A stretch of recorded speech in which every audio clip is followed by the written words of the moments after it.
There's one thing for sure and two things for certain about being a Texas Longhorns fan, and that is that no matter the record, the team is always going to keep you on the edge of your seats and keep your heart pumping, your heart racing, and they're going to make you watch until the final seconds. You ain't allowed to walk away from the TV screen until those clocks hit double zeros.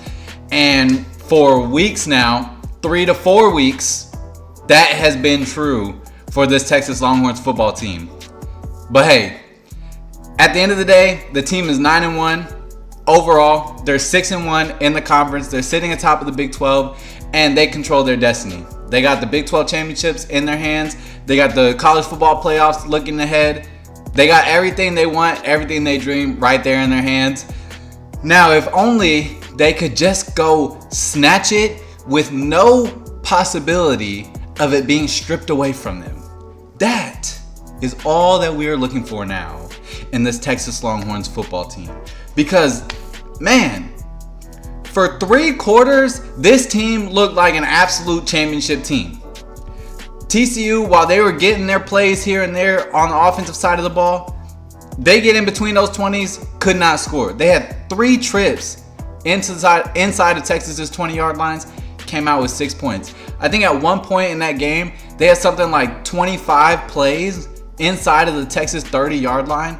They had come away with 6 points. Defense was playing phenomenal for 3 quarters. TCU couldn't run the ball. Outside of Savion Williams being Savion Williams at receiver for TCU could not move the ball offensively. It was 3 and outs. It was a pickup or a drive here and there or a play here and there that picked up some chunk yards, and then they're having to punt the ball away, or it's turnovers on downs. Twice they turned the ball over on 4th and goal, right? Those are turnovers, in my opinion. Those are wins on the defensive side of the ball. Offensively, Texas, out after the first series, Quinn Ewers missed a quick little screen throw to Xavier Worthy, and he kind of showed a little bit of his rust, right? Even the interception, which we will get to later, the interception that he threw, Xavier Worthy is wide open, burned Josh Newton over the top like he was doing the entire game.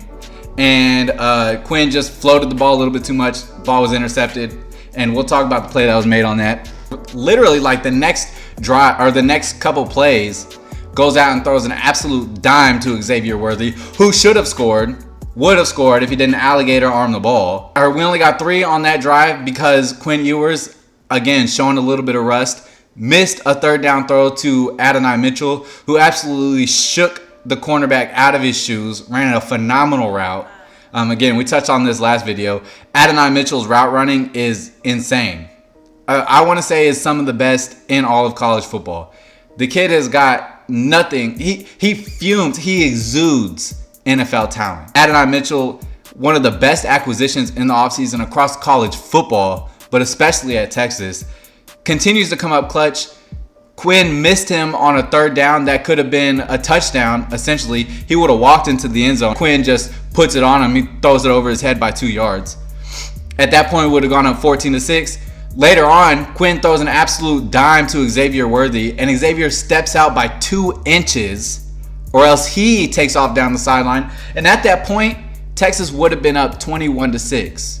Instead, we don't score on either of those drives, and it's a 13-6 game. The game was dominated for 3 quarters, but there were still opportunities for us to even further to expand on the domination. I want to talk about the defensive side of the ball because I think this is in my opinion, this is the biggest hit or miss with Texas on this team right now. I think we are consistently good running the football, and that showed against TCU. We ran the ball 41 times for 165 yards, 4-yard average, right? Jonathon Brooks, before his injury, which we'll talk about as well, 21 carries for 104 yards rushing. He also had 2 catches for 74 yards. He had 188 all-purpose yards in that game. Texas was moving TCU's defense around at will. And so I think, again, our identity on offense is the fact that we are versatile, we are multiple. Defensively is where we have to really talk, right? Because for 3 quarters, the defense played absolutely phenomenal football. I think they played really well overall, even through even though they gave up, I think TCU scored 20 points in the fourth quarter. You got to understand, that defense was put in bad positions again all night long, like they were the previous week, like they were the week previous to that.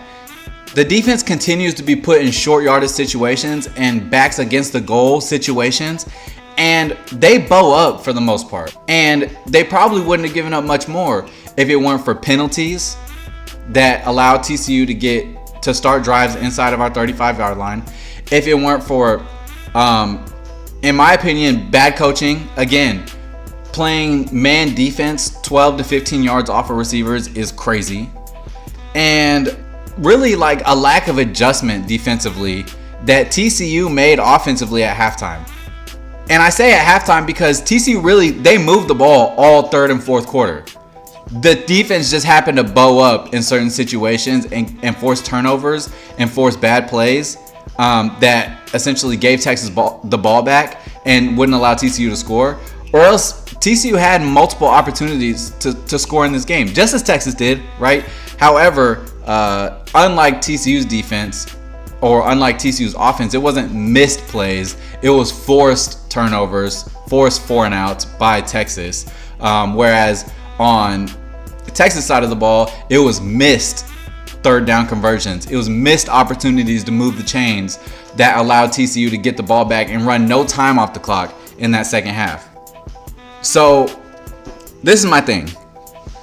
The first half of the game, we'll start this by the first half of the game for the defense. Phenomenal football. T'Vondre Sweat shutting down the run. Byron Murphy shutting down the run. The D-line absolutely getting after Josh Hoover.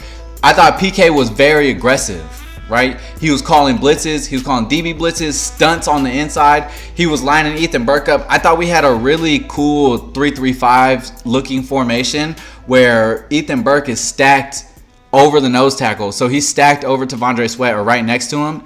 And they kind of do stunt blitzes with him, dropping him as a linebacker rather than an edge rusher. And that got home a few times. The D-line played phenomenal football when they were able to pin their ears back and get after the quarterback. TCU went into halftime with only 110 yards of total offense. They had less than 50 yards rushing. They had less than 100 yards passing. Come third quarter, TCU runs something like 20 plays in that third quarter, right? And they did what the adjustment that TCU made at halftime was way different probably than anybody would have expected it to be, which is a tendency breaker, right? Again, one way you win big games is by changing tendencies, breaking habits, giving teams different looks than they are accustomed to seeing. Well, a tendency breaker for TCU was that they didn't come out and throw the ball 35, 40 times in the second half. They came out and they were running the ball and they stuck to the run. They were very consistent. Several times in that third quarter, TCU ran 3, 4, 5 runs in a row. They converted some big plays. They converted some big fourth downs. They converted some big third downs and were able to extend drives and move the ball. Texas only got the ball one time in the third quarter. The defense was on the field a ton in the second half. TCU really slowed the game down, which I don't think anybody was I think that's probably the last thing we expected is for TCU to slow the game down because they have been all season long a speed the game up and score as fast as you can team because their defense is not the greatest defense in the world. So what that did, not only were they slowing the game down, but they were able to score, right? Amani Bailey scored with 14 minutes and 50 seconds left in the fourth quarter. Then Texas goes out and we have to punt the ball right back to TCU. Not only do we punt the ball back, but we get a penalty, an unsportsmanlike conduct, which gives them the ball inside the 35. Then they go and score in a couple of plays. There were several things that happened that were uncharacteristic, right? Even the final drive of the game, Texas had the ball, would have been 2nd and 2, 2nd and 3.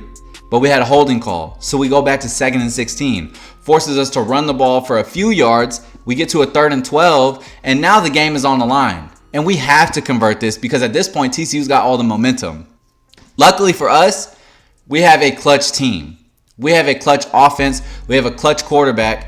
Quinn Ewers coming in and showing why he is our starting quarterback. After he settled down, Quinn Ewers was hot, man. 22 of 33, 317 yards and a touchdown. He had the one bad interception. The most notable thing on that play, and probably the biggest play in the entire game, was Jordan Whittington coming and forcing that fumble on that interception. TCU would have had the ball inside of our 35-yard line. Again, another short field opportunity. Jordan Whittington misses the tackle, gets up, and sprints 40 yards down the field. Chases after the cornerback, strips him, and Xavier Worthy, who also came 45 yards down the field tracking that ball carrier, recovers the fumble. If that doesn't scream winning culture and winning character, I don't know what does. And that, at the end of the day, is what this Texas team has that separates them from everybody else right now. They have winning character. This team, no matter how tough things get, no matter if their backs are against the wall, no matter if the game is on the line, this team finds ways to win. And I think that is what I came away with. There's a common saying in football when it comes to rebuilding programs. First, you lose big. Then you lose close. Then you win close. And then you win big. Right now, Texas is showing all the signs of being in step 3. Right? And we're hoping that we can just hurdle step 3 and get to step 4. And we can just win big now. But right now, again, 2 years removed from 5-7. Last year, 8-5, where we're blowing huge leads. This year, getting huge leads and getting close to losing them, but still winning. Now, we're still yet to see whether that is going to translate into winning big. Hopefully for Texas Longhorns football fandom's sake, it does turn into winning big. But right now, Texas is just, they're still finding their way. We have to appreciate the fact that at this point in the season, Texas is still making mistakes that are coachable mistakes. It's not talent. It's not lack of effort. It's not lack of character or want to win. There's miscommunications in the secondary, whether it's missed reads, whether it's, just bad safety play, which again, another common theme, safety play is a struggle for us right now. They're coachable things. And the team makes the plays that they need to make in order to win games. It's going to be interesting to see how they move forward for the rest of the season without Jonathon Brooks. It is not lost on me that Jonathon Brooks his absence is going to be a major blow to this team. Make no mistake about it. Yes, CJ Baxter is good. Yes, Jaden Blue is a good back. Yes, Keelan Robinson has his role as well, and he can be a really dynamic back out of the backfield. But make no mistake about it, Jonathon Brooks is a special talent. The year he was having was completely unexpected. He was really the piston in this engine. He was what was making this offense go. The ground game was so good because Jonathon Brooks' patience, his vision, his balance, his power, and his speed. And I'm not saying that CJ Baxter won't be a great running back. I know he will be, but make no mistake, Jonathon Brooks' presence is going to be missed. And I, for one, hope he has a speedy recovery. The year he was having was incredible to me. Right? I could not have been happier for him. He sat behind 2 excellent running backs for 2 years, came in, didn't even have the starting job, took over, and never looked back. He was having a historically great season for running backs, and Texas has produced a lot of great ones, right? So it's going to be interesting to see how we're going to attack the season going forward. Look, next week we got Iowa State coming in. We know Iowa State is the pioneer of this 3-3-5 defense that so often gives Sark's offense problems. I don't know if y'all can see this, but my nose is going crazy right now. It is nonstop itching. It's allergy season, so if it gets more and more red as this video goes on, I sincerely apologize. It is crazy right now. It just started kicking in too. It's not been like this all day. Of course, mid-video, this is how it would get, right? Iowa State is the pioneer of this 3-3-5 defense. They are going to run their own version of it, and they're going to run a very good version of it. Now, by no means do I think that Iowa State should really have any chance in this game. They are a team that is coming in with tons of backups. A gambling violation at the beginning of this season took out many of their starters. Matt Campbell has to be applauded for the job he's done at this point. They are 6-4. They are still in the hunt for the Big 12, which is crazy to even believe that. And they are looking to play upset. They're looking to play spoiler to Texas. Those guys up there in Ames, they take this game personally, right? One of their linemen has come out and made bold statements, really encouraged this Texas team to come out and be laser focused and play with a mental intensity that they haven't probably played with all season. I don't know why they would do that. I don't know why they would perpetuate them. I don't know why they would poke the bear.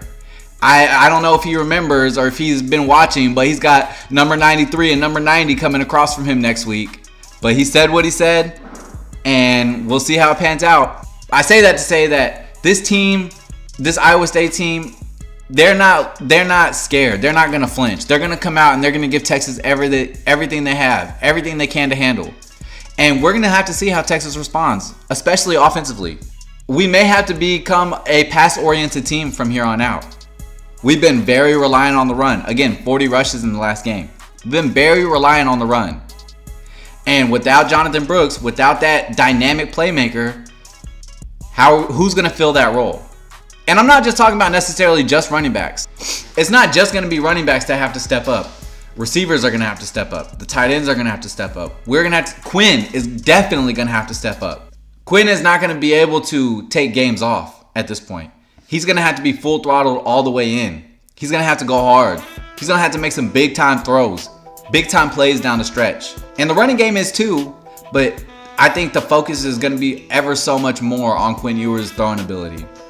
Yeah, it's going to be interesting. It's going to be interesting to see what we get going, man. We can pick apart this team all day long. You know, we can nitpick, but at the end of the day, they're 9-1 and everything is still in front of them. They have to take care of Iowa State coming up. They have to get out of Ames in a night game with the W. They're going to have to start putting these games away in dominant fashion because we can't allow teams like Oregon and Alabama and Florida State and all these teams ahead of us to continue putting up dominant games while we're squeaking by and expect to have a spot in the playoff when it comes committee selection time. Because let's be honest, we know we can't trust the committee to make a rational decision based on a certain criteria. They're all over the board. The only way that we can guarantee that we have a spot in the final 4 teams is to continue winning, but do it in dominant fashion. Yeah, I think we have an important game coming up this week. Really, everything lies on the line for the next 2 weeks. We go into Ames this weekend, 7 p.m. It's a night game. We're going to have all that coverage for you. We're going to be breaking down Iowa State. That is going to be coming for you here in the next day or two. 2 weeks. We have to come out and dominate, and we can have the season that we've been waiting for over a decade. I'm looking forward to these next 2 weeks like never before. I cannot wait. It is building up to be a wonderful, wonderful last few weeks of college football. And I'm all here for it, man. All right, that's going to do it for me. I'm going to let you guys get out of here. If you enjoyed the video, again, subscribe to the channel if you are new. If you made it to this point already, just do me a favor. Smack a like so we can get the word spread out to everybody.